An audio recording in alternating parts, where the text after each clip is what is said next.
العالمين والصلاة والسلام على رسوله الكريم أما بعد فأعوذ بالله من الشيطان الرجيم بسم الله الرحمن الرحيم يا أيها الناس اتقوا ربكم الذي خلقكم من نفس واحدة وخلق منها زوجها وبث منهما رجالا كثيرا ونساء واتقوا الله الذي تساءلون به والأرحام إن الله كان عليكم رقيبا وقال الله تعالى يا أيها الناس اعبدوا ربكم الذي خلقكم والذين من قبلكم لعلكم تتقون وقال الله تعالى بسم الله الرحمن الرحيم قل هو الله أحد الله الصمد لم يلد ولم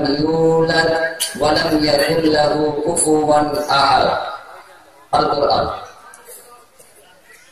প্রশংসা সবই আল্লাহ সুবহানাহু ওয়া তাআলার জন্য, যিনি তার অত্যন্ত মেহেরবানিতে তার দিন সম্পর্কে জানা বোঝা ও আমলের উদ্দেশ্যে আমাদেরকে এখানে উপস্থিত হওয়ার তৌফিক এনায়েত করেছেন। আমরা সেই মহান সত্তা আল্লাহ সুবহানাহু ওয়া তাআলার সন্তুষ্টির উদ্দেশ্যে শুকরিয়া সুজুদ আদায় করি, বলি আলহামদুলিল্লাহ। অতঃপর শত কোটি দরুদ ও সালাম বর্ষিত হোক ইমামুল মুরসালিন খাতামুন নবিয়্যিন জনাব আহমদ মুস্তাফা মুহাম্মদুর রাসূলুল্লাহ সাল্লাল্লাহু আলাইহি ওয়াসাল্লামের উপর অজস্র ধারায় বর্ষিত হোক দরুদ ও সালাম। আল্লাহুম্মা সাল্লি আলা মুহাম্মাদিন ওয়া আলা আলি মুহাম্মাদ কামা সাল্লাইতা আলা ইব্রাহিম ইন্নাকা হামিদুম মাজিদ। আল্লাহুম্মা বারিক আলা মুহাম্মাদিন ওয়া আলা আলি মুহাম্মাদ কামা বারাকতা আলা ইব্রাহিম ওয়া আলা আলি ইব্রাহিম ইন্নাকা হামিদুম মাজিদ। হামদ সানার পর আজকের আয়োজিত ইসলাহুল মুসলিমিনের উদ্যোগে ভাবতা যুবকবৃন্দ ও সমাজবাসীর সহযোগিতায় অত্র ইসলামী প্রোগ্রামের যোগ্যতম নির্ধারিত সভাপতি মহাশয়, বিজ্ঞাপিত অবিজ্ঞাপিত দিন দরদি উলামায়ে হযরত, আমার সম্মুখে বসে থাকা বয়োজ্যেষ্ঠ বয়োকনিষ্ঠ সমবয়সী ইসলাম দরদি ভাইয়েরা, পর্দার অন্তরালে থাকা আলোচনা শ্রবণরত ইসলাম দরদিনী বোনেরা, সেই সাথে সাউন্ড সিস্টেমের মাধ্যমে আলোচনা শ্রবণরত সর্বস্তরের মানব মণ্ডলীর প্রতি আল্লাহ সুবহানাহু ওয়া তাআলার শেখানোর সম্বোধন আমি জ্ঞাপন করছি। আসসালামু আলাইকুম ওয়া রাহমাতুল্লাহ।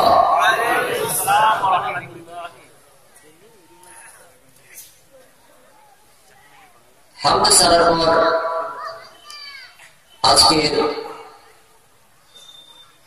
এই প্রোগ্রামের আলোচনার সূচনাতেই আমি বিশেষভাবে অনুরোধ রাখতে চাই, আজকের এই প্রোগ্রামের সূচনা থেকে পর্যন্ত যে আলোচনা আপনারা শুনেছেন তার ভিতর পবিত্র কোরআন ও সহিহ হাদিস সম্মত কথাগুলি কেবলমাত্র মেনে চলতে বাধ্য। আর এখন থেকে আমি আমার যতটুকু বক্তব্য পেশ করব তার মধ্যে কেবলমাত্র পবিত্র কোরআন ও সহিহ হাদিস সম্মত কথাগুলি প্রমাণ যাচাই বাছাই করে মেনে চলতে আপনারা বাধ্য। আমার আলোচনার মধ্যে পবিত্র কোরআন ও সহিহ হাদিস অসম্মত কোনো কথা, কোনো নির্দেশ, কোনো যুক্তি উপস্থাপিত হলে অবশ্যই সেটা প্রশ্নোত্তর পর্বে আপনি আমাকেও শুধরে দেওয়ার উদ্দেশ্যে প্রতিবাদ স্বরূপ পেশ করতে পারবেন, তবে সেটা ইসলামী নিয়মে, কোনোটাই বিশৃঙ্খলা পদ্ধতিতে নয়। আজকে আলোচক অনেক, আর আপনাদের আগ্রহ তার থেকেও বেশি, আর এটাকে আমি সাধুবাদ ও মোবারকবাদ জানাই। সম্মানিত উপস্থিতি, বাৎসরিক জলসা, সভা, সমিতি, কনফারেন্স এগুলি অনেক হয়, কিন্তু বিষয়ভিত্তিক খুব কম হয়। আর আলহামদুলিল্লাহ আজকে আমাদের মাঝে সেই জাগরণ এসেছে, সেই সচেতনতা বোধ আমরা করছি যে আমরা আর খিচুড়ি মার্কা হব না, আমরা এখন থেকে মননশীল, গঠনশীল হতে চাই। আর মাশাআল্লাহ আজকের প্রোগ্রামটা, এটাকে আমি অত্যন্ত সম্মানের সহিত পেশ করছি, স্মরণ করছি, যেহেতু প্রত্যেকটি বক্তারই একটা করে বিষয় আমি লক্ষ্য করেছি। আর অনেক বক্তা যারা একাধিক বিষয়ের উপরে কথোপকথন করেছে, বিশেষ করে আমার বন্ধু বর্ষণ ডক্টর শরীফুল ইসলাম অত্যন্ত গুরুত্বপূর্ণ বিষয়ের উপরে আপনাদেরকে আলোকপাত করেছেন। এরপর শেখুল হাদিস জনাব মোজাম্মেল হক সাহাব, তিনি অত্যন্ত গুরুত্বপূর্ণ বিষয়ের উপর আলোকপাত করেছেন। মন চাচ্ছিল আমিও শ্রবণ করি, কিন্তু আজকে আপনাদের আশা, আপনাদের ব্যবস্থাপনা, সেখানে আমি অধম আলোচক। হয়তো অনেকে ভাবছেন যে কোন বিষয়ের উপরে আপনি আলোকপাত করবেন, আর মাশাআল্লাহ আমি এমন একজন ছোট আলোচক যে কেবলমাত্র একটি বিষয়ের উপরই একটা মঞ্চে বক্তব্য রেখে থাকি। সেটা খুব লম্বা নয়, 45 থেকে 1 ঘন্টা। আর আলহামদুলিল্লাহ 1 ঘন্টার মধ্যে অনেক কথা বলা যায়। আর যেহেতু আমাদের এই কথাগুলির জবাব দিতে হয়, আর সেই জবাবগুলি পবিত্র কোরআন ও সহিহ হাদিসের কাছে, তাই আমাদের মুখ বাধা, আমাদের ভাষা বাধা, প্রত্যেকটি কথা বলতে হবে কেবল পবিত্র কোরআন থেকে আর হাদিস থেকে। শুধুমাত্র কোরআন আর হাদিস, পাশাপাশি তার রেফারেন্স দিতে হবে। এজন্য এটাকে বলা হয় জবাবদিহিতামূলক আলোচনা। এজন্য আমরা সময় কম নিই, কথা কম বলি, আর তারপর অমুক একটা প্রশ্ন উত্তরের ব্যবস্থা রাখি। তবে আলহামদুলিল্লাহ বিতর্কিত বিষয় পাবে, ওই খুঁটিনাটি 2-4টা বিষয় যেটা নিয়ে আমরা মাতামাতি করছি, ওগুলি বাদ রেখে জ্ঞান অর্জনের উদ্দেশ্যে আপনি যত জটিল প্রশ্ন পেশ করুন যে কোনো বিষয়ে, ইনশাআল্লাহ সেই সংক্ষিপ্ত প্রশ্ন উত্তর পর্বে আপনার প্রশ্নের উত্তর পবিত্র কোরআন সহিহ হাদিস থেকে জানা থাকলে যুক্তি প্রমাণ সহকারে পেশ করা হবে ইনশাআল্লাহ। অনেকে ভাবছেন আজকে সেই গুরুত্বপূর্ণ বিষয়টা কি? আজকে আমার আলোচনার বিষয়বস্তু মুসলিম জাতির একতা। ইংরেজিতে বললে ইউনিটি অফ মুসলিম উম্মাহ। আজকে আমরা মুসলিমরা নির্যাতিত, নিপীড়িত, নিষ্পেষিত, লাঞ্ছিত, বঞ্চিত, এই ভাষাগুলির যে কারণে একটি মাত্র, সেই কারণ আমাদের মধ্যে একতা নেই, ঐক্য নেই, আমাদের মধ্যে বিভেদ, আমাদের মধ্যে ফিতনা, আমাদের মধ্যে দলাদলি, আমাদের মধ্যে অনৈক্য, আমাদের মধ্যে বাতাবরণ নেই, মেলবন্ধন নেই, নেই সম্প্রীতি। আজকে আমরা আলোচনার বিষয়বস্তু ইউনিটি অফ মুসলিম উম্মাহ। যেহেতু প্রোগ্রামটা বাংলায়, আর আলহামদুলিল্লাহ আমি অবশ্যই সহজ সরল বাংলা ভাষা পেশ করার চেষ্টা করব। ওমা তাওফীকি ইল্লা বিল্লাহ, আলাইহি তাওয়াক্কালতু ওয়া ইলাইহি উনীব। পবিত্র কোরআন সূরাতুল বাকারা আয়াত নম্বর 22, আল্লাহ সুবহানাহু ওয়া তাআলা বলেন, ইয়া আইয়ুহান নাস, হে মানব মণ্ডলী, ওয়াবুদু, গোলামি করো, দাসত্ব করো, রাব্বাকুমুল্লাযী খালাকাকুম, যে রব তোমাদেরকে সৃষ্টি করেছে, ওয়াল্লাযীনা মিন ক্বাবলিকুম লাআল্লাকুম তাত্তাকুন, যাতে করে তোমরা পরহেজগারিতা অবলম্বন করতে পারো। পবিত্র কোরআন সূরাতুন নিসা আয়াত নম্বর 1, আল্লাহ সুবহানাহু ওয়া তাআলা বলেন, ইয়া আইয়ুহান নাস, হে মানব মণ্ডলী, ইত্তাকু, ভয় করো, রাব্বাকুমুল্লাযী খালাকাকুম, যে রব তোমাদের সৃষ্টি করেছে কেবলমাত্র তাকে, মিন নাফসিন ওয়াহিদা, প্রথম একজন পুরুষকে সৃষ্টি করা হলো, ওয়াখালাকা মিনহা যাওজাহা, অতঃপর তার অঙ্গ থেকে তার সঙ্গিনীকে সৃষ্টি করা হলো, এভাবে তাদের থেকে সন্তান সন্ততি দিয়ে পৃথিবীটা ভরপুর করে দেওয়া হলো। অনেক কথা আলোচনার বিষয়বস্তুর সাথে সম্পৃক্ত, ওই কথাগুলি নিয়েই আজকে আপনাদেরকে বোঝাবার চেষ্টা করব মুসলিম জাতির একতা সম্পর্কে। পবিত্র কোরআনের এই 2টি আয়াতে একথাই প্রমাণ করে সমস্ত মানব জাতি এক এবং অভিন্ন, সমস্ত মানব জাতি। এরপর যদি আমরা পবিত্র কোরআনের আরো গভীরে প্রবেশ করি, তখন আমরা পাবো পবিত্র কোরআন সূরাতুল বাকারা আয়াত নম্বর 208, ইয়া আইয়ুহাল্লাযীনা আমানু, হে বিশ্বাসী সকল, উদখুলু ফিস-সিলমি কাফা, প্রবেশ করো পরিপূর্ণ ইসলামের মধ্যে। পবিত্র কোরআন সূরাতুল আলী ইমরান আয়াত নম্বর 102, ইয়া আইয়ুহাল্লাযীনা আমানু, হে বিশ্বাসী সকল, ইত্তাকুল্লাহ, ভয় করো কেবলমাত্র আল্লাহকে, হাক্কা তুকাতিহি, যেমন ভয় করা উচিত, ওয়ালা তামুতুন্না ইল্লা ওয়া আনতুম মুসলিমুন, প্রকৃত মুসলিম না হয়ে তোমরা মৃত্যুবরণ করো না। এ সম্পর্কে পবিত্র কোরআনে আরো অনেক আয়াত রয়েছে। আমি সমস্ত মানব জাতি সম্পর্কে আল্লাহর সম্বোধনকৃত দুটি আয়াত এবং হে বিশ্বাসী সকল, এই সম্বোধন বিশিষ্ট দুটি আয়াত উল্লেখ করলাম ভূমিকায়। এখানে আমরা দেখতে পেলাম আল্লাহ সুবহানাহু ওয়া তাআলা মানব জাতিকে দুই ভাগে ভাগ করেছে। প্রথম, সমস্ত মানবকে তিনি সম্বোধন করেছেন, আর তাদের আদি পিতা আদম আলাইহিস সালামের কথা উল্লেখ করা হয়েছে। প্রথম মা হাওয়া আলাইহিস সালামের কথা উল্লেখ করা হয়েছে, অর্থাৎ পৃথিবীর সমস্ত মানুষ এক এবং অভিন্ন।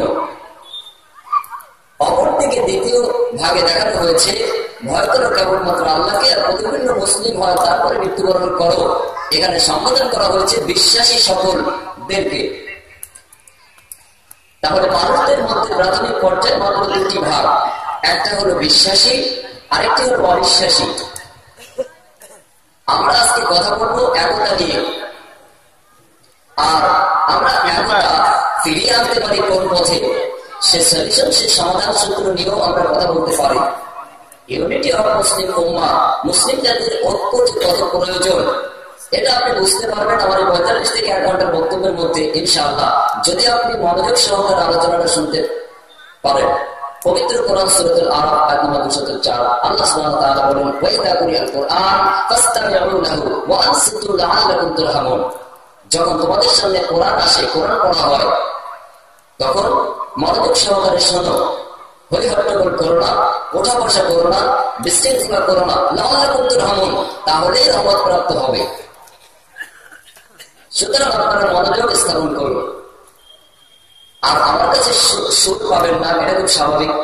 আমার কাছে একটা বিষয়বস্তু পাবেন, রেফারেন্স পাবেন প্রত্যেকটি বিষয়ে। আর সুর চাইলে আমার পরের বক্তা বন্ধুবর নাজমে আলম সাইদি, তিনি আছেন, আপনাদের জন্য মজুদ রয়েছে। তিনি আসবেন, ইনশাআল্লাহ সুর শোনাবেন। তবে আমি একতা সম্পর্কে কিছু কথা বলতে চাই। এখানে আল্লাহ সুবহানাহু ওয়া তাআলা যে সূত্র প্রদান করেছেন একতা, সেটি বোঝানোর জন্য আমি আপনাদের সামনে একটা অকাট্য যুক্তি পেশ করছি, যা আপনি কখনোই খণ্ডন করতে পারবেন না। ইউনিটি, একতা, এটা হলো সব থেকে বড় শক্তি, সব থেকে বড় ক্ষমতা। ভাবতে পারেন এটা কি করে সম্ভব? হ্যাঁ, আমি প্রমাণ করে দিচ্ছি, এটাই সব থেকে বড় শক্তি। সেটা হলো একতা, সেটা হলো ঐক্য, বাতাবরণ, সম্প্রীতি, মেলবন্ধন, অটুট, এটাই ক্ষমতা। আপনাদের এই প্রোগ্রামের একেবারে নিকটেই রেল লাইন এবং বাই রোড, রেল ক্রসিং রয়েছে। আপনাদেরকে বোঝানো খুব সহজ। মনে করুন আজকের এই প্রোগ্রামে আমাদের এই বিরাট ভারতবর্ষের রাষ্ট্রপতি, প্রধানমন্ত্রী তথা রাজ্যের মুখ্যমন্ত্রী এবং আসবেন বেশ কিছু মন্ত্রী, এমএলএ, এমপি, তারা 100টা গাড়ি, বলা যায় এটি মন্ত্রীর গাড়ির বহর, রাষ্ট্রপতি প্রধানমন্ত্রীর গাড়ির বহর। তাদের প্রত্যেকটি গাড়িতে রয়েছে আলাদা আলাদা ড্রাইভার, রয়েছে তাদের জেট ক্যাটাগরি নিরাপত্তা রক্ষী, রয়েছে তাদের সাথে AK-47 চাইতেও ক্ষমতা সম্পন্ন কোনো ভারী অস্ত্রশস্ত্র। আমাদের এই 135 কোটি ভারতবাসীর তারা মাথা, রাষ্ট্রপতি, প্রধানমন্ত্রী, রাজ্যের মুখ্যমন্ত্রী।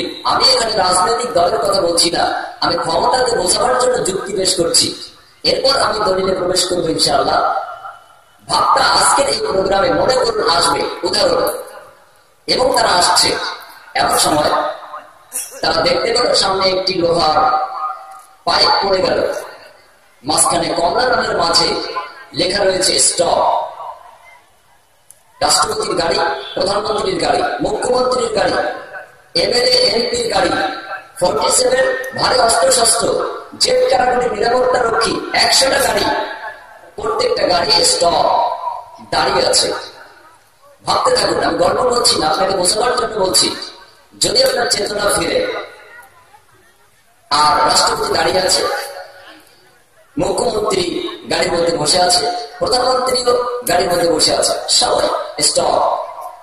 দেখা গেল সামনে দিয়ে লাল গোলা প্যাসেঞ্জার চলে যাচ্ছে। এটা কোন এক্সপ্রেস নয়, এটি একটি সাধারণ লোকাল গাড়ি। আপনারা কি বলতে পারেন 135 কোটি এই বিরাট ম্যাপযুক্ত ভারতের সব থেকে শক্তি সম্পন্ন রাষ্ট্রপতি, প্রধানমন্ত্রী, মুখ্যমন্ত্রী, এমএলএ, এমপি, AK-47 রয়েছে, জেট ক্যাটাগরি নিরাপত্তা রক্ষী, তাদেরকে কে থামিয়ে দিল, কে স্টপ করে দিল? আপনাকে বলতে পারেন? আপনারা তো ভাবতে পারেন নারকোটা প্যাসেঞ্জার, কিন্তু না, একতা, ইউনিটি, ঐক্য। রাষ্ট্রপতি রয়েছে ঠিকই, কিন্তু তার গাড়ি আলাদা, তার ড্রাইভার আলাদা। প্রধানমন্ত্রী রয়েছে ঠিকই, কিন্তু তার ড্রাইভার আলাদা আর তার গাড়িও আলাদা। জেট ক্যাটাগরি নিরাপত্তা রয়েছে ঠিকই, তবে গাড়ির সামনে আর পিছনে পাইলট আলাদা। এমএলএ এমপি আছে ঠিকই, কিন্তু তাদের ড্রাইভার আলাদা, তারা আলাদা আলাদা, 100টা গাড়ি। আর লালগোলা প্যাসেঞ্জার একটি সাধারণ লোকাল ট্রেন, একজন মাত্র পাইলট। থাকতে পারে রুমের মধ্যে একাধিক জন, কিন্তু পরিচালনা করছেন একজন। 15টা কিংবা 12টা কিংবা কম বেশি সংখ্যক বগি, প্রত্যেকটাকে টেনে নিয়ে যাচ্ছে একজন, এবং প্রত্যেকটা বগির সাথে অপর কোচের সম্পর্ক রয়েছে, জয়েন্ট রয়েছে, একতা রয়েছে, মেলবন্ধন, সম্পত্তি রয়েছে। যে মহাশক্তি একতা রাষ্ট্রপতি, মুখ্যমন্ত্রী, প্রধানমন্ত্রী, 47 সবকিছুকে স্টপ করে দেয়, তার নাম হলো ইউনিটি, ইউনিটি, ইউনিটি, ঐক্য, ঐক্য, ঐক্য। রাষ্ট্রপতিকে স্তব্ধ করে দিতে পারে, প্রধানমন্ত্রীকে থামিয়ে দিতে পারে, মুখ্যমন্ত্রীকে স্টপ করে দিতে পারে, সমস্ত অস্ত্রশস্ত্রকে থামিয়ে দিতে পারে। সেই ক্ষমতা, সেই শক্তির নাম ইউনিটি অফ উম্মাহ। আজকে আমার আলোচনার বিষয়বস্তু ইউনিটি অফ মুসলিম উম্মাহ। এই গোটা জাতির মধ্যে মুসলিমদেরকে নিয়ে আজকের এই প্রোগ্রাম। তাই একটি অকাট্য যুক্তি দিয়ে আমি বোঝাবার চেষ্টা করলাম যে মহাশক্তি হলো একতা। পবিত্র কোরআন সূরাতুল আলী ইমরান আয়াত নম্বর 103 আল্লাহ সুবহানাহু ওয়া তাআলা সে কথা আজ থেকে প্রায় 1500 বছর আগে উল্লেখ করেছেন, ওয়াতাসিমু বিহাবলিল্লাহি জামিআন ওয়া লা তাফাররাকু। তোমরা আমার বিধানকে, আমার রজ্জুকে মজবুত ভাবে ধারণ করো, লা তাফাররাক, দলে দলে বিভক্ত হয়ো না। আপনি আজকে কি করছেন? আপনি একটা সংগঠন করছেন, আপনি বলছেন আমি ইসলামকে এগিয়ে নেওয়ার জন্য কাজটা করছি। দুর্ভাগ্য, সংগঠন নামে হচ্ছে একতা, বিভক্তি নয়, বিভেদ নয়, ফারাক নয়, আলাদা নয়। যে জাতি যত বেশি দ্বন্দ্বে লিপ্ত হবে, সে জাতি তত তাড়াতাড়ি ধ্বংস হবে। এটা খুব স্বাভাবিক কথা। আমরা আজকে ইসলামী সমাজ, প্রত্যেকটি ধর্মের মধ্যে চূড়ান্ত সত্য দিন, সেটার নাম হচ্ছে ইসলাম।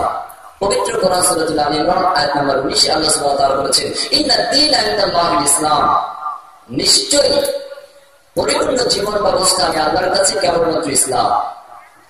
চূড়ান্ত সত্য দিন, সেটি হচ্ছে ইসলাম। সেই ইসলামকে আজকে আমরা টুকরো টুকরো, খন্ড খন্ড করছি। কারণ হয় আমাদের পকেটের চিন্তা, অথবা আমাদের পেটের চিন্তা। অন্য কোনো চিন্তা নিয়ে কিন্তু এই কাজটা আমরা করছি না। যদি আমরা আল্লাহ সুবহানাহু ওয়া তাআলার সন্তুষ্টির জন্য করতাম, তাহলে আমরা আল্লাহ সুবহানাহু ওয়া তাআলার দেওয়া সংজ্ঞায় আমরা চলতাম। আসুন, আল্লাহ সুবহানাহু ওয়া তাআলা বিশ্ব মানবতাকে ঐক্যবদ্ধ রাখার জন্য তিনি কি সূত্র প্রদান করেছে, আমি আজকে আপনাদের সামনে 4 থেকে 5টি সূত্র পেশ করব পবিত্র কোরআন ও সহিহ হাদিস থেকে, যা আল্লাহ সুবহানাহু ওয়া তাআলা আপনার সামনে পেশ করেছে। প্রত্যেকটি ক্ষেত্রে আপনাকে একতার ট্রেনিং দেওয়া হচ্ছে, প্রত্যেকটি ক্ষেত্রে আপনাকে একতার কথা স্মরণ করে দেওয়া হচ্ছে, প্রত্যেকটি ক্ষেত্রে আপনাকে ইউনিটির দিকে ডাকা হচ্ছে, প্রত্যেকটি ক্ষেত্রে আপনাকে আল্লাহ সুবহানাহু ওয়া তাআলার দিকে আহ্বান করা হচ্ছে। আল্লাহ সুবহানাহু ওয়া তাআলা বলেন সূরাতুল হামিদ সাজদা আয়াত নম্বর 33, ওয়া মান আহসানু কাওলান মিম্মান দাআ ইলাল্লাহ ওয়া আমিলা সালিহান ওয়া ক্বালা ইন্নানী মিনাল মুসলিমিন। ওই কথাই সর্বশ্রেষ্ঠ কথা, যে কেবলমাত্র দাওয়া ইলাল্লাহ, মানুষদেরকে এক আল্লাহর দিকে ডাকে। চিন্তা করুন সংজ্ঞা কি। মানুষদেরকে সে ব্যক্তির দিকে ডাকে না, কোন দলের দিকে ডাকে না, কোন মাযহাবের দিকে ডাকে না, কোন মতবাদের দিকে ডাকে না, কোন গোষ্ঠীর দিকে ডাকে না। দাওয়া ইলাল্লাহ, কেবলমাত্র এক আল্লাহর দিকে মানুষকে ডাকে। এখন সাধারণ মানুষ প্রশ্ন করে, কোন বক্তার কথা শুনে আমরা চলবো? যে বক্তা আমি হেদায়েত করলে আমার দিকে ডাকলাম, আপনি আমার কথা মানবেন না। আমি হেদায়েত করলে আমি একটা দলের দিকে ডাকলাম, আপনি আমার কথা মানবেন না। আমি একটা মাযহাবের দিকে ডাকলাম, আপনি আমার কথা মানবেন না। কারণ আল্লাহ বলছেন সূরা আমিন 33 নম্বর আয়াত, দাওয়া ইলাল্লাহ, ওই কথাই সর্বশ্রেষ্ঠ চূড়ান্ত সত্য, যে কেবল এক আল্লাহর দিকে মানুষকে ডাকে। সমস্ত বক্তা এখানে ফেল, এর গ্রেড, দাওয়া ইলাল্লাহ, এক আল্লাহর দিকে মানুষকে আহ্বানকারী। পবিত্র কোরআন সূরাতুল ইসরা আয়াত নম্বর 21 আল্লাহ সুবহানাহু ওয়া তাআলা বলেন ওয়াল জাআল হক ওয়া যাহাকাল বাতিল ইন্নাল বাতিলা কানা যাহুকা সত্য আগত মিথ্যা বিরুদ্ধ সত্য যেখানে আসে মিথ্যা সেখানে টিকতে পারে না সেই মহাসত্যটা কি আল্লাহ সুবহানাহু ওয়া তাআলা সূরা হামিম শব্দের দ্বিতীয় নম্বর সংজ্ঞা বলছেন ওয়ামিলাস সালিহা নেক কাজ তিনি সম্পাদন করেন আপনি মানুষকে ডাকবেন কেবলমাত্র এক আল্লাহর দিকে কখনোই কোনো মাসার কোনো দল কোনো ব্যক্তির দিকে নয় কেবলমাত্র আল্লাহর দিকে আর আপনি ভালো কাজ সম্পাদন করবেন আমাদের সালেহ করবেন আপনি আমার উপর ভরসা করে থাকবেন হ্যাঁ উনি খুব বড় বক্তা উনি খুব ভালো হবেন ব্যাস ওনার পাগড়ি ধরে আমি জান্নাতে যাবো এটা হচ্ছে ভুল ধারণা আপনি আমাদের সালেহ করবেন ওয়াকালা আর বলবেন ইন্নানি অবশ্যই মিনাল মুসলিমিন আমি একজন প্রকৃত মুসলিম আত্মসমর্পিত জন কার কাছে যার দিকে আহ্বান করা হয়েছিল সেই মহাসত্তা আল্লাহ সুবহানাহু ওয়া তাআলার দিকে পবিত্র কোরআন সূরাতুল ইসরা আয়াত নম্বর 82 আল্লাহ সুবহানাহু ওয়া তাআলা বলেন ওয়া নুনাজ্জিলু মিনাল কুরআন মা হুয়া শিফাউ ওয়া রাহমাতুল লিল মুমিনিন পবিত্র কোরআন অবতীর্ণ করা হয়েছে সব সমস্যার সমাধান করবে মুমিনদের জন্য রহমত স্বরূপ সূরাতুল ইসরা আয়াত নম্বর 105 আল্লাহ সুবহানাহু ওয়া তাআলা বলেন ওয়াবিল হাক্কি আনজালনাহু ওয়াবিল হাক্কি নাযাল অবশ্যই পবিত্র কোরআন মহাসত্য সহ প্রেরিত হয়েছে মহাসত্য সহ প্রেরণ করা হয়েছে পবিত্র কোরআন সূরাতুল বাকারা আয়াত নম্বর 119 আল্লাহ সুবহানাহু ওয়া তাআলা বলেন ইন্না আরসালনাকা বিল হাক্কি বাশীরাও ওয়া নাযীরা ওয়া লা তুসআলু আন আসহাবিল জাহিম নিশ্চয়ই মহাসত্য সহ মুহাম্মদ সাল্লাল্লাহু আলাইহি ওয়াসাল্লামের উপরে পবিত্র কোরআন অবতীর্ণ করা হয়েছে আর মুহাম্মদ সাল্লাল্লাহু আলাইহি ওয়াসাল্লাম সুসংবাদদাতা সতর্ককারী জাহান্নামীদের সম্পর্কে তাকে জিজ্ঞেস করা হবে না এখানে আমরা ক্যাটাগরি ভাগ পেলাম আমরা আমাদের মধ্যে দুটি ভাগ পেলাম একটা হলো জাহান্নামী যাদের সম্পর্কে মুহাম্মদ সাল্লাল্লাহু আলাইহি ওয়াসাল্লামকে জিজ্ঞেস করা হবে না আরেকটা হলো জান্নাতি যাদের সম্পর্কে জিজ্ঞেস করা হবে যাদেরকে দায়িত্ব পৌঁছে দেওয়া হয়েছে পবিত্র কোরআন সূরাতুল মাইদা আয়াত নম্বর 67 তে আল্লাহ সুবহানাহু ওয়া তাআলা বলেন ইয়া আইয়ুহার রাসূল বাল্লিগ মা উনসিলা ইলাইকা মির রাব্বিক ওয়া ইন লাম তাফআল ফামা বাল্লাগতা রিসালাতা আল্লাহু ইয়াসিমুকা মিনান নাস হে আমার দ্বীনের প্রচারক হে রাসূল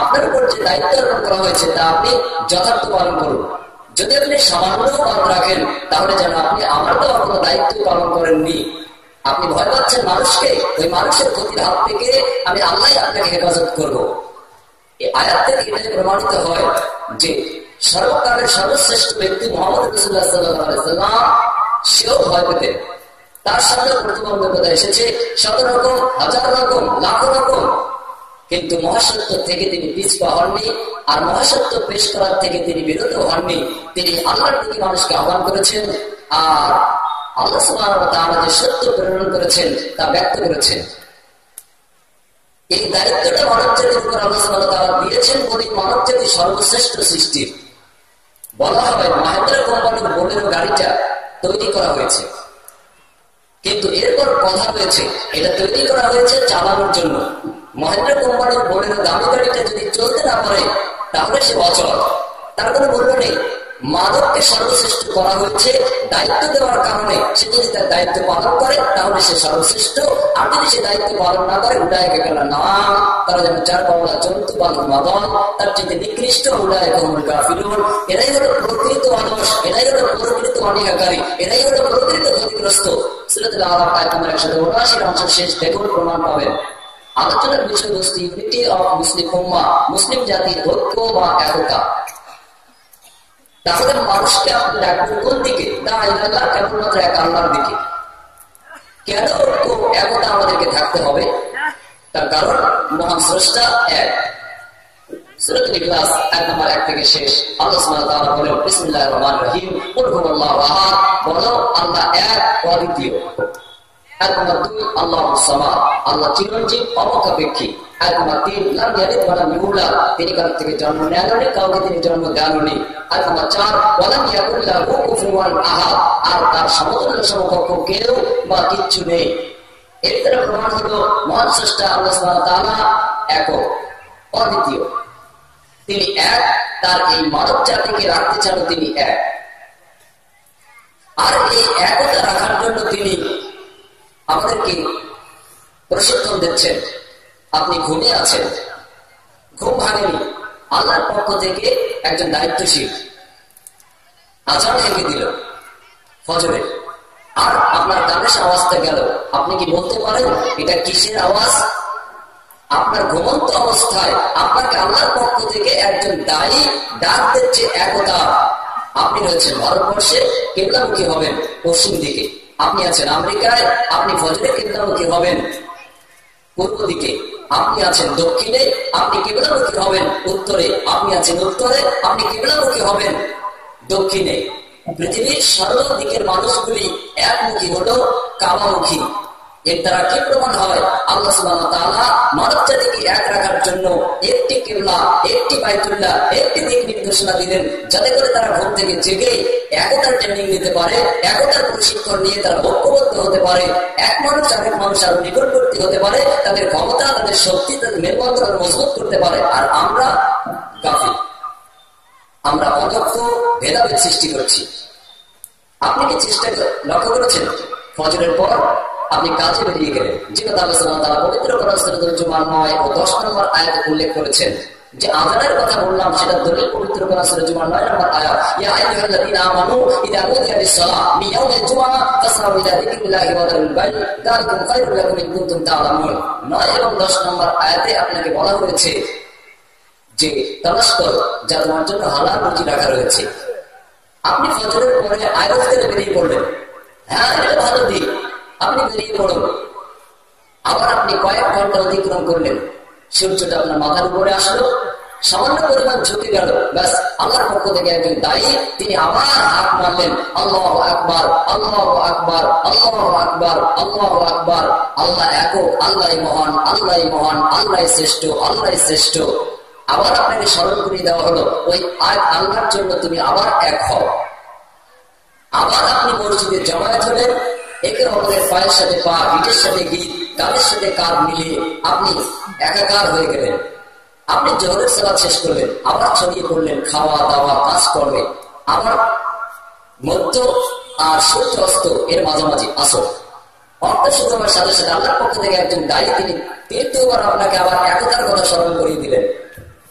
সূর্য অস্ত যাচ্ছে মাগরিব, আবার আপনাকে স্মরণ করিয়ে দেওয়া হলো আল্লাহর পক্ষ থেকে একজন দায়ী একতা, অর্থাৎ জামাতের শেষ সালাতে। আবার যখন ঘুমোতে যাবেন তখন আপনাকে স্মরণ করে দেওয়া হচ্ছে একতা। এশার সালাতের জন্য ডাকা হলো, আপনি একাকার হয়ে গেলেন জামাতবদ্ধ হয়ে।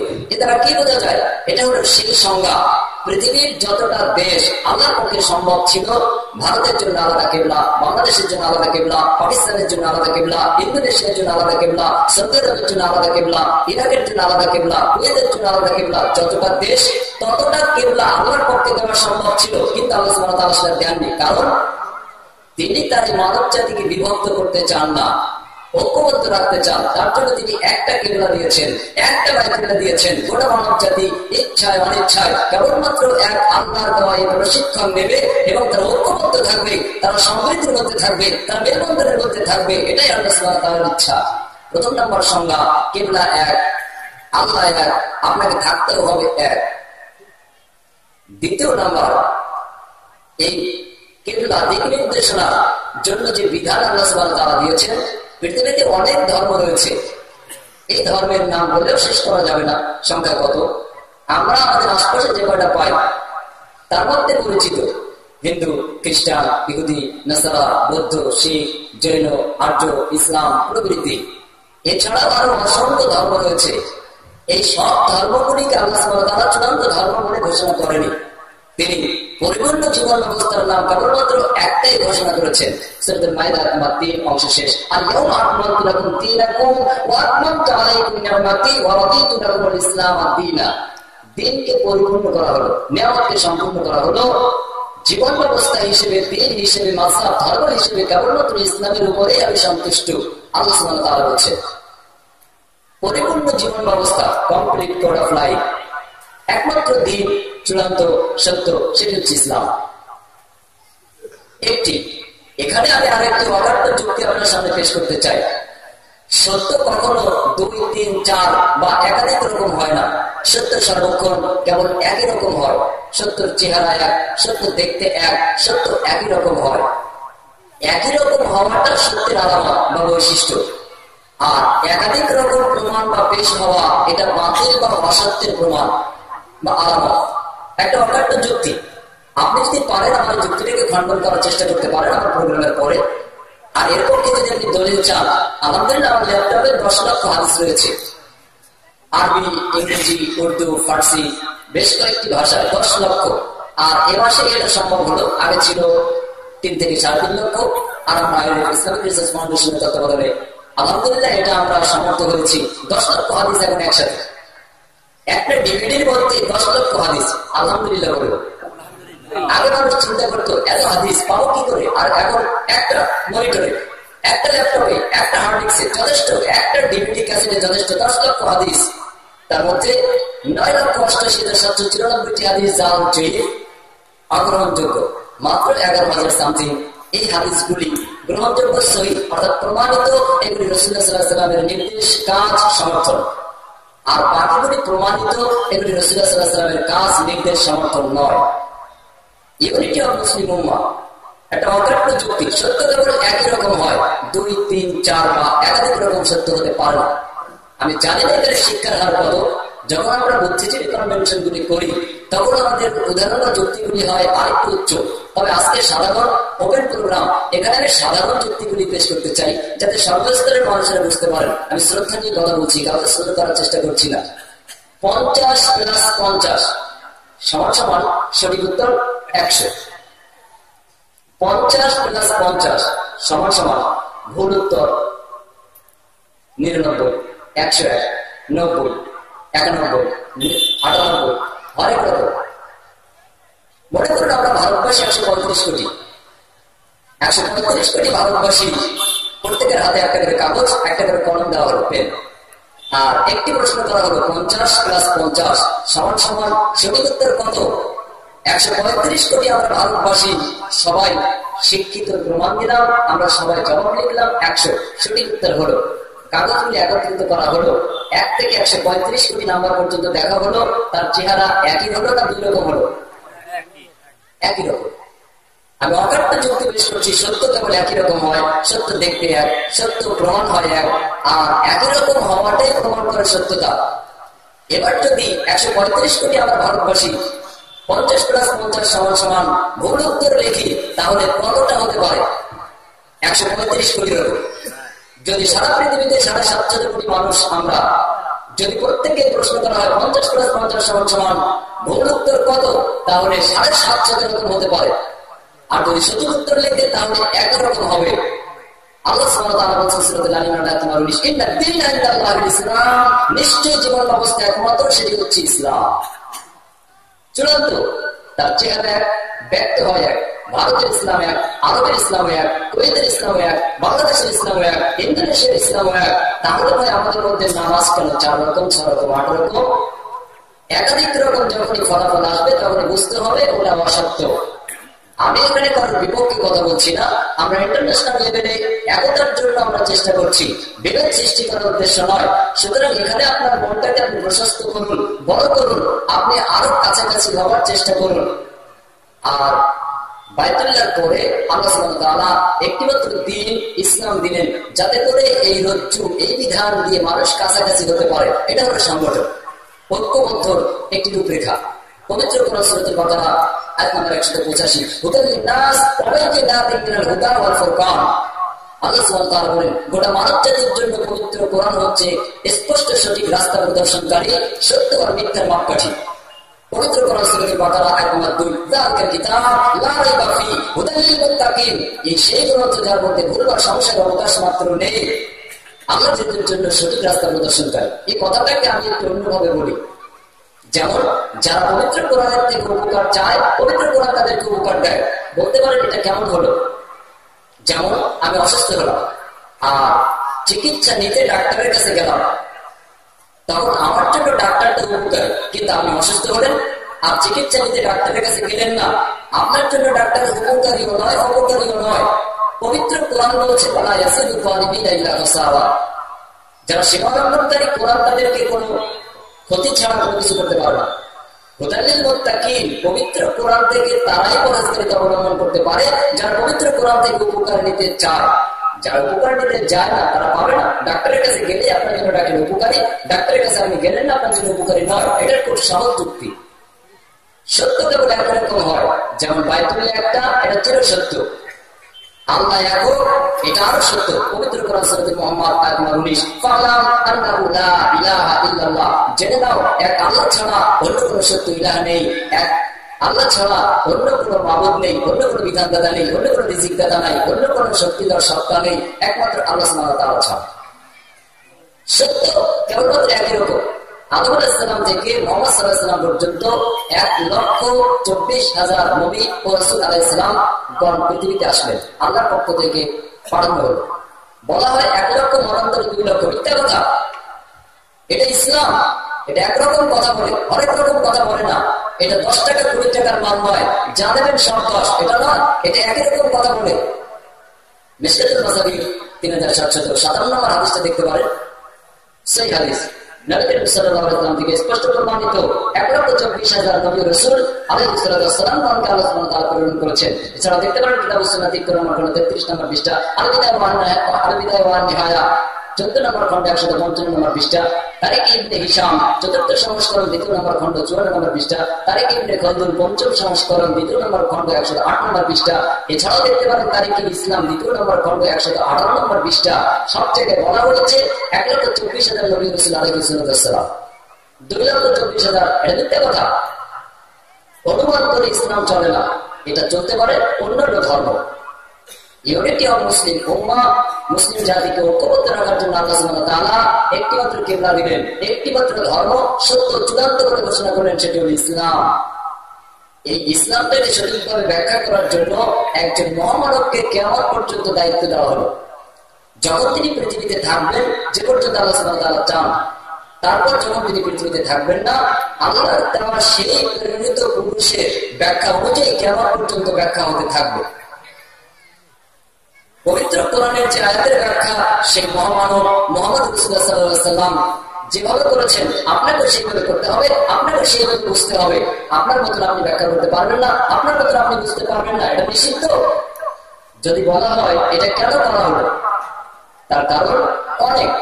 আমি একটা যুক্তি পেশ করছি। আমাদের এই বিরাট ভারতে পৃথিবীর সব থেকে বেশি রেল স্টেশন, মনে করুন কম বেশি 1 লক্ষ রেল স্টেশন আছে। 1 লক্ষ রেল স্টেশনে কমপক্ষে 5 লক্ষ ঘড়ি আছে। যদি আপনি ভাবতা রেল স্টেশনের প্ল্যাটফর্মের ঘড়িটায় এখন দেখেন রাত 9টা, আপনি যদি এখন শিয়ালদা রেল স্টেশনে আপনার কোনো বন্ধুকে ফোন করেন, সেও বলবে রাত 9টা। যদি আপনি বোম্বে রেল স্টেশনে ফোন করেন, সেখানেও বলবে রাত 9টা। রাত 9টা নয়, বলবে 9টা। আমি এখানে সূর্যের ব্যবধানের কথা বলছি না, আমি ঘড়ির কাটার কথা বলছি। অন্যদিকে যাবেন না, আপনি নিউটনে আসুন, বোঝার চেষ্টা করুন, আমি কোনো গল্প বলছি না। যদি আপনি গুজরাট ফোন করেন, বলবে একই। যদি বলেন কেরালা একই, চেন্নাই একই। 5 লক্ষ ঘড়ি, 1 লক্ষ রেল স্টেশন। আপনারা কি বলতে পারেন কেন এটা সম্ভব? তার কারণ এই ঘড়িগুলির সেন্টার, মূল ঘড়ি একটা। এই ঘড়িটার নাম এলাহাবাদ ঘড়ি। এই এলাহাবাদ নামক ঘড়ির থেকে সারা ভারতের যত ঘড়ি আছে সমস্ত ঘড়ির টাইম নিয়ন্ত্রণ হয়।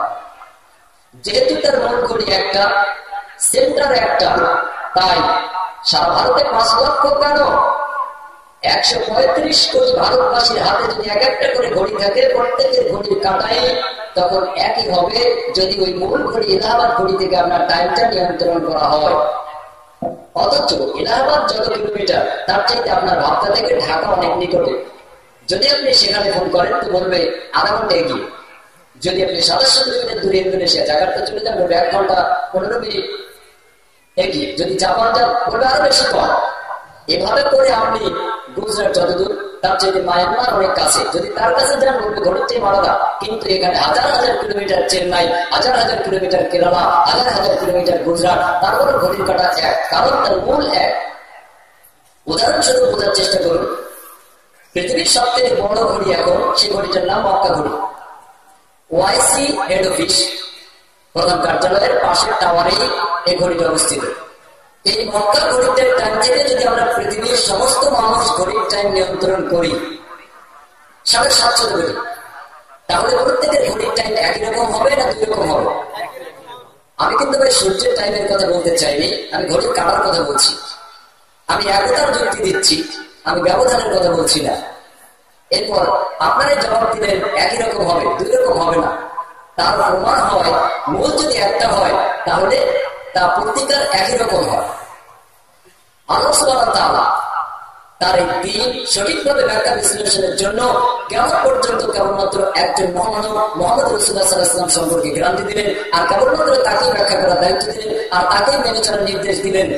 একটি যদি সেন্টার, একটি যদি মূল হয়, তাহলে ঘড়ির কাঁটা যদি একই জায়গায় আসে, আমরা যদি সব সমস্যার সমাধান মুহাম্মদ রাসূলুল্লাহ সাল্লাল্লাহু আলাইহি ওয়াসাল্লাম থেকে নেই, একটি মূল থেকে নেই, তাহলে ভারত থেকেও যে সমাধান দেওয়া হবে, বাংলাদেশ থেকেও যে সমাধান দেওয়া হবে, আরব থেকেও যে সমাধান দেওয়া হবে, সেটা একই রকম হবে না দুই রকম হবে?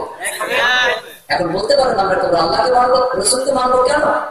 আল্লাহ সুবহানাহু ওয়া তাআলা বিশ্ব মানবতাকে ঐক্যবদ্ধ রাখার জন্য খাতামুন নবী কেবলমাত্র একজন মানুষকে প্রেরণ করলেন। সূরাতুল আহজাব আয়াত নম্বর 40, মা কানা মুহাম্মাদুন আবা আহাদিন মির রিজালিকুম ওয়ালাকিন রাসূলুল্লাহ ওয়া খাতামুন নবিয়্যিন। মুহাম্মদ সাল্লাল্লাহু আলাইহি ওয়াসাল্লাম তোমাদের মধ্যে কোনো পুরুষের পিতা নন, তিনি হচ্ছেন আমার প্রেরিত সত্য দিনের প্রচারক, খাতামুন নবী, শেষ নবী, আমার পক্ষ থেকে সংবাদ বাহক, শেষ। তিনি কোনো বাবার পিতা নন। এখানে একটা সংজ্ঞা আমরা নিতে পারি, আমরা ইসলামের মধ্যে অনেক বাবা তৈরি করেছি, আর আমার সনাতন ধর্মী ব্রাহ্মণরা অনেক মা তৈরি করেছে। আমি বলি ওই মাদেরকে আউট করতে হবে আর আমাদের বাবাদেরকে আউট করতে হবে, তাহলে ইসলামটা সঠিক হবে, পৃথিবীর সমাজটা স্বচ্ছ হবে। এখানে ইসলামের মধ্যে বাবার কোনো জায়গা নেই, রয়েছে পিতা। বাবা বলতে আমি ধর্মীয় বাবা লেভেলের কথা বলছি, অমুক বাবা, তমুক বাবা, এই বাবা, সেই বাবা, এগুলি সব বাতিল বাবা। কেননা বাবা অনেক রকম, আর আপনার জন্মদাতা পিতা কেবল একই, সত্য কেবল একই রকম হয়। আর এসব ভণ্ড বাবা, এগুলিকে প্রত্যাখ্যান করতে হবে। আল্লাহ সুবহানাহু ওয়া তাআলা তাই বলছেন, পুরুষের কোন পিতা মুহাম্মদ সাল্লাল্লাহু আলাইহি ওয়াসাল্লাম নন, তিনি কেবল আমার সত্য দ্বীনের প্রচারক, শেষ নবী। পবিত্র কোরআন সূরাতুল আহজাব আয়াত নম্বর 21 আল্লাহ সুবহানাহু ওয়া তাআলা বলেন, লাকাদ কানা লাকুম ফি রাসূলিল্লাহি উসওয়াতুন হাসানাহ, ওই রাসূলের মধ্যে তোমাদের জন্য উত্তম আদর্শ, মডেল রাখা রয়েছে। এবার আসুন আরো একটু আবার যুক্তি পেশ করি। আমাদের পশ্চিমবাংলার বেটিয়াগুলো এখানে কাম দেওয়া হয়, কাপড় দেওয়া হয়, প্যান্ট, শার্ট, লেডিস জেন্টস, বিভিন্ন রকম। গুজরাটের সব থেকে আমাদের দেশে বেশি। আলহামদুলিল্লাহ, আল্লাহ এই শিল্প বরকত দান করবো, আমি সুম্মা আমিন। মনে করুন আপনি একটা কারখানা করলেন, মেটিয়াগুলো চলে গেলেন শনিবার কিংবা রবিবার, আর সেখান থেকে আপনি কাম নিয়ে আসলেন 100 পিস প্যান্ট তৈরির অর্ডার। আপনাকে কোম্পানির মালিক বলে দিল, এত কথা বলার সময় নেই, এই নাও একটা প্যান্ট, এই প্যান্টটা যেরকম আছে এরকম তুমি 100 পিস প্যান্ট তৈরি করে দেবে, এই নাও কাপড়, বিনিময়ে তুমি 150 টাকা করে পাবে। আপনি বুদ্ধিমান, কোম্পানিও বুদ্ধিমান, আপনি চলে আসলেন, লালগোলা প্যাসেঞ্জার ধরে ভাবতা কারখানার শ্রমিকদের হাতে দিলেন, এই নাও স্যাম্পল পিস। এই প্যান্টগুলি যেমন, প্যান্টটা যেমন আছে 100 পিস প্যান্ট সেভাবেই তৈরি করবে। এরপর যখন আপনি কাপড়টা খুললেন, দেখলেন আপনার প্যান্টটিতে দুই পাশে দুটি পকেট, আর কোনো পকেট নেই। আপনি খুব ভালো মাস্টার, কাটিং মাস্টার, ভালো ট্রেনার্স মাস্টার, ভালো কারিগর, খুব বুদ্ধিসম্পন্ন ব্যক্তি, বুদ্ধিজীবী, অভিজ্ঞ, 50 বছর 60 বছর এই কাজের কাজে। আপনি তখন চিন্তা করলেন, তাই তো এখন মানুষ আধুনিক, পিছনে মানিব্যাগ রাখতে চায়, তাই আপনি পিছনে একটা পকেট বাড়িয়ে দিলেন। ব্যাস, আপনি বোঝার চেষ্টা করুন, আপনি ভালো মনে করে করেছেন, খুব অভিজ্ঞ। এরপর আপনি দেখলেন যে চেনটা মাত্র 9.5 ইঞ্চি লম্বা। আপনি খুব ধার্মিক, 5 ওয়াক্ত সালাত আদায়কারী। আপনি চিন্তা করলেন, তাই তো, যদি 9.5 ইঞ্চি চেন হয় বসে পেশাব করা যাবে না, তাই আপনি 22 ইঞ্চি লম্বা একটা চেন লাগিয়ে দিলেন। আপনি কিন্তু ভালো মনে করে করেছেন, আপনি বোঝার চেষ্টা করেন, ভালো, আলহামদুলিল্লাহ। এরপর আপনি দেখলেন এর রেমন্ড কোম্পানির দামি কাপড়, একেবারে পায়ের পাশে যে একটু চেরা কাটা, হাতের আঙুলের মতন একটি কাটা ডিভাইডেড পাজামা, আমি লেডিস পাজামার কথা বলছি। আর তখন চিন্তা করলেন, না, আমি একজন সুস্থ মস্তিষ্কের মানুষকে এই ভালো দামি কাপড়টাকে কেটে আলাদা করতে পারি না। আপনি বন্ধ করে দিলেন। 1 সপ্তাহ পরে লালগোলা প্যাসেঞ্জার ধরে শিয়ালদা নামলেন, মেটিয়ে করে চলে গেলেন। ব্যাস, 100 পিস প্যান্ট থলিটা ধরে দিলেন। ম্যানেজার সাহেব আপনার সামনে থেকে কাপড়গুলি নিল, গাড়ির থেকে একটা বের করলো, আর বললো স্যান্ডেল মিস্টেক করি। আপনি তখন বড়ের তলা থেকে বের করে দিলেন, এই নেন। তখন ম্যানেজার সাহেব বলছে, সর্বনাশ, কি করেছ? আমার এতে রয়েছে 2টি পকেট, তুমি করেছো 3টি। আমার এতে আছে 9.5 ইঞ্চি চেন, তুমি করেছো 22 ইঞ্চি চেন। আপনাকে ম্যানেজার সাহেব কি খুব বাহবা দেবে? না, আপনাকে তখন বলছে আমাকে সর্বনাশ করেছো, আমাকে সিঙ্গাপুর থেকে 1 লক্ষ প্যান্টের অর্ডার দেওয়া হয়েছে, তার থেকে তোমাকে আমি 100 পিস প্যান্টের কাপড় দিয়েছি, এরকম প্যান্ট চাই। 2টি পকেট, পিছনে পকেট হবে না, পায়ের কাছে চেনা হবে, 9.5 ইঞ্চি চেনে বসবে। এই 100 পিস প্যান্টের জন্য আমার 1 লক্ষ পিস প্যান্টের অর্ডার বাতিল হয়ে গিয়েছে। আপনাকে ডবল টাকা দিবে না জরিমানা করবে? আল্লাহ সুবহানাহু ওয়া তাআলা বলেন, "লাকাদ কানা লাকুম ফি রাসূলিল্লাহি উসওয়াতুন হাসানা।" ওই রাসূলের মধ্যে তোমাদের জন্য উত্তম নমুনা, উত্তম মডেল। রাসূল যেভাবে নখ কাটে তোমাকে সেভাবে নখ কাটতে হবে, রাসূল যেভাবে চুল কাটে তোমাকে সেভাবে চুল কাটতে হবে, রাসূল যেভাবে সালাত আদায় করে তোমাকে সেভাবে সালাত আদায় করতে হবে, রাসূল যেভাবে সিয়াম সাধনা করে তোমাকে সেভাবে সাধনা করতে হবে। একমাত্র রাসূল সাল্লাল্লাহু আলাইহি ওয়াসাল্লামের মতন যদি তুমি হেদায়েতুল্লাহর মতন করো, জরিমানা জাহান্নাম। আব্দুল্লাহর মতন করো, জরিমানা জাহান্নাম। বড় বড় অভিজ্ঞ 60 বছর 70 বছর হাদিস পড়ুয়া কিতাবধারীদের আমল করো, শাস্তি জাহান্নাম। রাসূল সাল্লাল্লাহু আলাইহি ওয়াসাল্লামের মতন হবে, কারণ আল্লাহ সুবহানাহু ওয়া তাআলা বলেছেন সূরাতুল হাসর, আয়াতুল 7, ওয়া মা আতাকুম রাসূল ফাকুযুহু ওয়া মা নাহাকুম আনহু ফান্তাহু। ওই রাসূল তোমাদেরকে যেটা দেয় সেটা গ্রহণ করো, যেটা নিষেধ করে তা প্রত্যাখ্যান করো। কেন করবেন? ইনি হচ্ছেন স্যাম্পল, নমুনা, মডেল, আদর্শ। পৃথিবীর অন্য কোনো ব্যক্তি আপনার জন্য আদর্শ নয়। তার আদর্শ আপনি অর্জন করতে পারেন, গ্রহণ করতে পারেন, যদি সে আল্লাহ সুবহানাহু ওয়া তাআলার এই নির্দেশ মেনে চলতে পারে। পবিত্র কোরআন সূরাতুল আলী ইমরান আয়াত নম্বর 31, কোন এটাকে আপনি বলুন, ইন কুনতুম তুহিব্বুনাল্লাহ, যদি তোমরা আল্লাহকে ভালোবাসতে চাও, আল্লাহকে পেতে চাও, ফাত্তাবিউনি, কেবলমাত্র আমি মুহাম্মদ সাল্লাল্লাহু আলাইহি ওয়াসাল্লামকে অনুসরণ অনুকরণ করো, ইউহিব্বুকুমুল্লাহ, তাহলে আল্লাহ তোমাদেরকে ভালোবাসবেন, ওয়া ইয়াগফির লাকুম যুনুবাকুম, আর তোমাদের পিছনের গোনাহসমূহ মাফ করে দেবেন। আল্লাহু গফুরুর রহিম, আল্লাহ অত্যন্ত ক্ষমা পছন্দ করেন, ক্ষমাকারী, তাই তিনি ক্ষমা করবেন।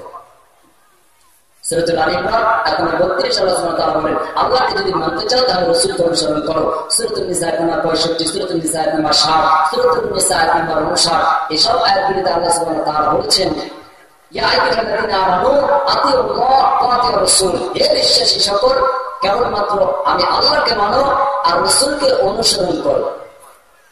সূরা নিসার 59 নম্বর আয়াতে আল্লাহ সুবহানাহু ওয়া তাআলা একটু বেশি বলেছেন, ওয়া উলিল আমরি মিনকুম, আর তোমাদের মধ্যে থাকা জীবিত বর্তমান নির্দেশদাতা তাদেরকে মানো। শর্ত, বর্তমান উপস্থিত, জীবিত, মৃত্যু হবে না, অনুপস্থিত হবে না। এখানে আরেক কারণ তাই বলছে, যখন তোমাদের মধ্যে বর্তমান নেতারা অনেক রকম কথা বলে, আমি বললাম একরকম, আপনি বললেন আরেক রকম, আরেকজন বলল আরেক রকম, তখন বিশ্ব মানবতাকে ঐক্যবদ্ধ রাখার জন্য আল্লাহ সুবহানাহু ওয়া তাআলা চূড়ান্ত সংজ্ঞা দিয়েছেন, ফাইন তানাযাতুম ফি শাইইন ফারুদ্দুহু ইলাল্লাহি ওয়া রাসূল, আল্লাহ এবং আল্লাহর রাসূলের দিকে ফিরে এসো, যদি তোমরা পরকালে বিশ্বাসী হয়ে থাকো, প্রকৃত মুমিন হয়ে থাকো। চূড়ান্ত সংজ্ঞা, বাইতুল একটি, ব্যাখ্যাকারী একজন, চূড়ান্ত সত্য দিন কেবলমাত্র একটি। বিভেদ কেন? পকেট, পেট, দুটি ছাড়া অন্য কোনো উদ্দেশ্য নেই। এই পকেট ধান্দাবাজ আর পেট ধান্দাবাজদের দাবি হলো, আমরা 40 বছরের হাদিসের অভিজ্ঞ, আমরা 60 বছর ধরে হাদিস পড়াই, তাহলে হাদিস মানতে হবে কেন? আমি তো ট্রেনের পাইলট, আমাকে ট্রেনে চলতে হয় না। আমি তো প্লেনের পাইলট, আমাকে প্লেনে চলতে হয় না। এগুলো মিথ্যা দাবি। পবিত্র কোরআন বলছে স্পষ্ট, হাদিস বলছে স্পষ্ট, তারপর তার অভিজ্ঞতার দোহাই দিয়ে আপনাদেরকে কোন পথে নিয়ে যেতে চাচ্ছে? বিরোধের দিকে, বিতর্কের দিকে, ফিতনার দিকে নিয়ে যেতে চাচ্ছে। এক কথায় সত্য চূড়ান্ত ধর্ম ইসলাম, এটার থেকে আপনাকে অনেক দূরে সরিয়ে নিতে যাচ্ছে। আল্লাহ সুবহানাহু ওয়া তাআলা পবিত্র কোরআন সূরা বাকারা 257 নম্বর আয়াতে বলেন, আল্লাহু ওয়ালিয়ুল্লাযীনা আমানু ইখরিজুহুম মিনাল যুলুমাতি ইলান নূর ওয়াল্লাযীনা কাফারু আউলিয়াহুম আত-তাগুত ইখরিজুনাহুম মিনান নূরি ইলাল যুলুমাত উলাইকা আসহাবুন নার হুম ফিহা খালিদুন। আল্লাহ সুবহানাহু ওয়া তাআলা বলেন, আমি আল্লাহকে যারা বিশ্বাস স্থাপন করে আমি তাদের বন্ধু অভিভাবক, তাদেরকে আমি অন্ধকার থেকে আলোতে নিয়ে আসি। যারা আমি আল্লাহকে অস্বীকার করে তাদের বন্ধু অভিভাবক শয়তান বা তাগুত, আর শয়তান বা তাগুত তাদেরকে আলো থেকে অন্ধকারে নিমজ্জিত করে। এরাই হলো জাহান্নামী, এরা জাহান্নামে নিক্ষিপ্ত হবে প্রত্যেকে।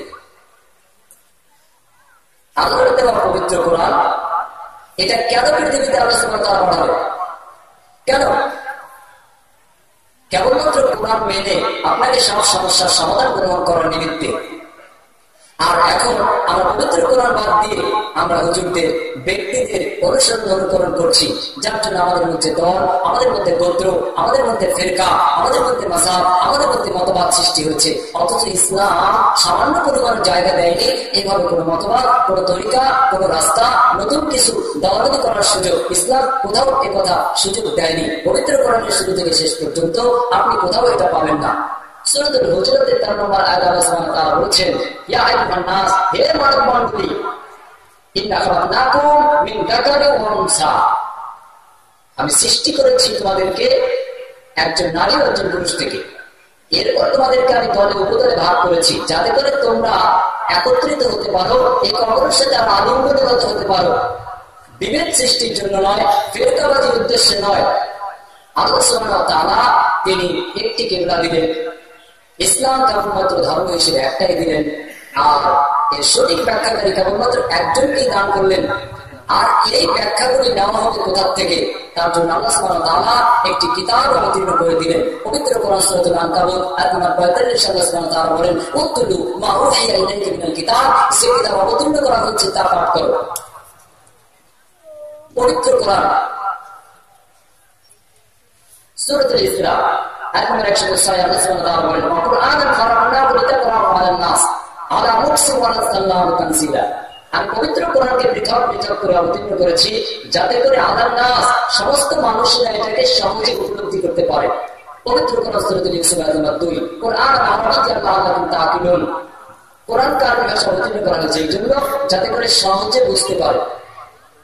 পবিত্র কোরআন সূরাতুল কমার আয়াত নম্বর 17 আয়াত নম্বর 22 আয়াত নম্বর 32 আয়াত নম্বর 40 আল্লাহ সুবহানাহু ওয়া তাআলা বলেন, ওয়া লাকাদ ইয়াসসারনাল কুরআনা লিযিকরি ফাহাল মিন মুদ্দাকির, কে আছে আমার উপদেশ গ্রহণকারী, তার জন্য আমার উপদেশ সহজ, এগিয়ে এসে আরো সহজ করে দেওয়া হবে। কে আছে পবিত্র কোরআন মুখস্থকারী, তার জন্য মুখস্থ করা সহজ, সে এগিয়ে এসে আরো সহজ করে দেওয়া হবে। কে আছে পবিত্র কোরআন গবেষণাকারী, তার জন্য গবেষণা করা সহজ, এগিয়ে এসে আরো সহজ করে দেওয়া হবে। কে আছে পবিত্র কোরআন বিশ্লেষণকারী, তার জন্য বিশ্লেষণ করা সহজ, সে এগিয়ে এসে আরো সহজ করে দেওয়া হবে। এই কথাগুলির কারণ কি? এখন এক শ্রেণীর মানুষ ইসলামের মধ্যে বিভেদ টিকিয়ে রাখার জন্য তারা বলছে পবিত্র কোরআন খুব কঠিন, এটা ডাক্তাররা বুঝতে পারবে না, এটা মাস্টাররা বুঝতে পারবে না, এটা ব্যবসায়ীরা বুঝতে পারবে না, এটা সাধারণ মানুষ বুঝতে পারবে না, এটা 15 বছর মাদ্রাসায় কিংবা কোনো বিদ্যালয়ে পড়েই কেবলমাত্র জ্ঞান অর্জন করতে হবে আর তারপর মানা সম্ভব, অন্যথায় তোমরা বুঝতে পারবে না। যেমন আমার সনাতন ধর্মীয় অবলম্বী ব্রাহ্মণরা বলছে, তেমন আমাদের মধ্যে কিছু লোক বলছে। এটা দুর্ভাগ্যজনক। এরা চায় ইসলামকে বিভেদ করতে, ভাগ ভাগ করতে, যা আল্লাহ সুবহানাহু ওয়া তাআলা কঠোর হারাম ঘোষণা করেছেন। পবিত্র কোরআন সূরা বাকারা আয়াত নম্বর 129 আল্লাহ সুবহানাহু ওয়া তাআলা বলেন, ইউআল্লিমুহুমুল কিতাব ওয়াল হিকমা ওয়া ইউযাক্কিহিম, আপনাকে তিনটি নির্দেশ দেওয়া হলো। এক নম্বরে কিতাবের জ্ঞান, যে কিতাব আপনার পক্ষ থেকে অবতীর্ণ হয়েছে, যা মানুষ হাতে লিখেছে তা নয়। ওয়াল হিকমা, যে বিষয়টা আপনি পবিত্র কোরআন থেকে অর্জন করলেন সেটাকে ব্যক্ত করার জন্য আপনাকে বিশেষ পারদর্শিতা অবলম্বন করতে হবে। পয়সা কি সেটা প্রয়োগের জন্য প্রখরতা লাভ করাতে হবে। তাজকিয়া, ধার, পুরো ধার, এটাকে আপনি প্রয়োগ ব্যবস্থা হিসেবে কার্যকরী করতে পারেন। যখন আপনি এইভাবে প্রয়োগ করবেন, সমাজ সেটাকে অ্যাকসেপ্ট করবে, সমাজ সেটাকে গ্রহণ করবে। আর আপনি যখন পবিত্র কোরআন, সেই হাদিস ও যুক্তি দিয়ে বোঝাতে পারবেন, তখন সে বিবেক থেকে ঐক্যবদ্ধ হতে পারবে। তার কাছে আল্লাহর প্রেরিত যে শক্তি, সেই শক্তি সে আবার ফিরিয়ে আনতে পারবে। এজন্য আমাদের প্রত্যেকের উচিত আল্লাহ সুবহানাহু ওয়া তাআলা সব সমস্যার সমাধান করবে যে পবিত্র গ্রন্থ আল কোরআন অবতীর্ণ করেছে, তার কাছে ফিরে আসা, তার কাছে ফিরে আসা, তার কাছে ফিরে আসা। কোন ব্যক্তিকে আলাদা অধিকার না দিয়ে, কোন ব্যক্তিকে আলাদা চোখে না দেখে কেবলমাত্র পবিত্র কোরআন থেকে সব সমস্যার সমাধান গ্রহণ করা। এবার আসলো, আপনি সব সমস্যার সমাধান খুঁজে পেলেন না, এটা আপনার ত্রুটি, এটা কোরআনের ত্রুটি নয়। আপনি একটা ছেলের বাবা, এরপর আপনি চাইলেন আপনার ছেলেটার জন্য একটা ভালো বৌমা আনতে। আপনি বছর 2 ধরে খোঁজাখুঁজি করলেন, আপনি সব দিক থেকে ভালো পেলেন না। চেহারা ছবি ভালো, স্বাস্থ্য ভালো, লেখাপড়া ভালো, বংশ ভালো, কিন্তু সাইজে শর্ট, বেটে খাটো। এরপর আপনি দেখলেন সব দিকে তো ভালো হচ্ছে না, আমি এটাকে বৌমা হিসেবে গ্রহণ করি। ব্যাস, ছেলেটাকে আপনি ইসলামী নিয়মে বিয়ে দিয়ে আনলেন। বাড়িতে আনার পর আপনি বৌমাকে বললেন, বৌমা এক গ্লাস পানি খাওয়াও। আর বৌমা সবে নতুন নাক ফুল করেছে, আর বলে দিলেন যখন কলসি থেকে পানিটা ঢালবে তখন কলসিটার পানিটা একটু দেখে নেবে। কলসি ঢাকনাটা তুলে যখন দেখতে গেল, নাকফুলটা টুক করে পানির মধ্যে পড়ে গেল। 10 মিনিট হয়ে গেল, বৌমা আর আসে না। এমন অবস্থায় আপনি হাত মারলেন, বৌমা কি হলো? বারান্দা থেকে ঘরে পানি নিয়ে আসতে 10 মিনিট।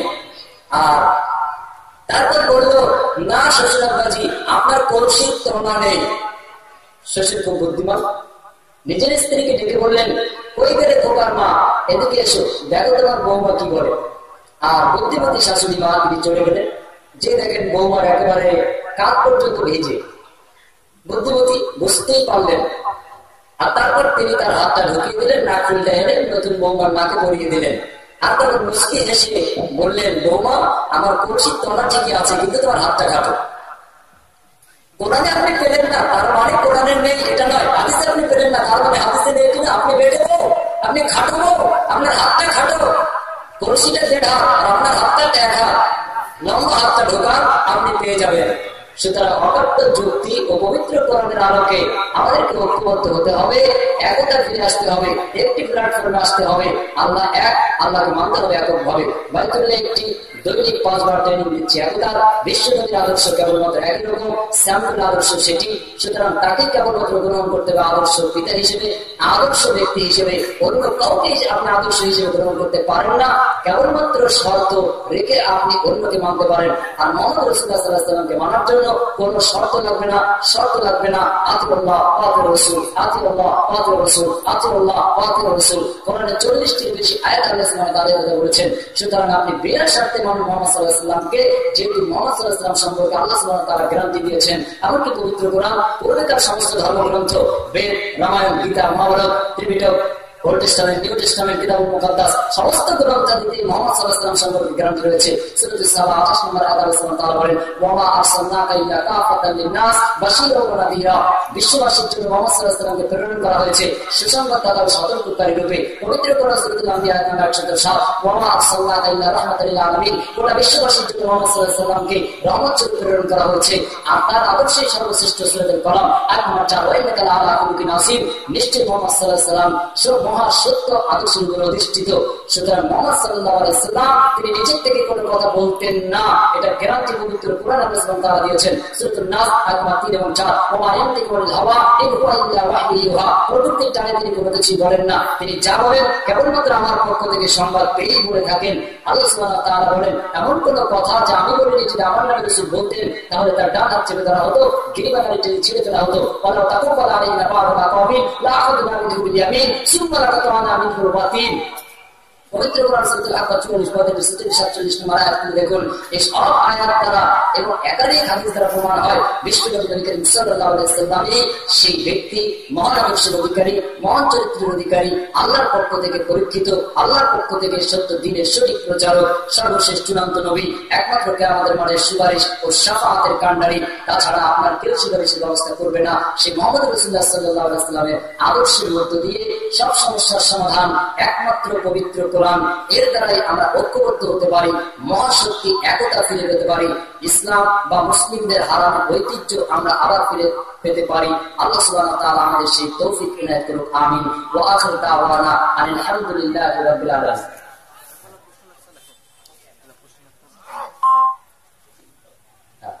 আলহামদুলিল্লাহ, আমি সাধারণত 1 ঘন্টায় বক্তব্য রাখি, আর প্রোগ্রামগুলি একটু অন্যভাবে করি, যা বিশেষ করে আমাদের বাংলা ভাষাভাষী অঞ্চলে খুব কঠিন হয়।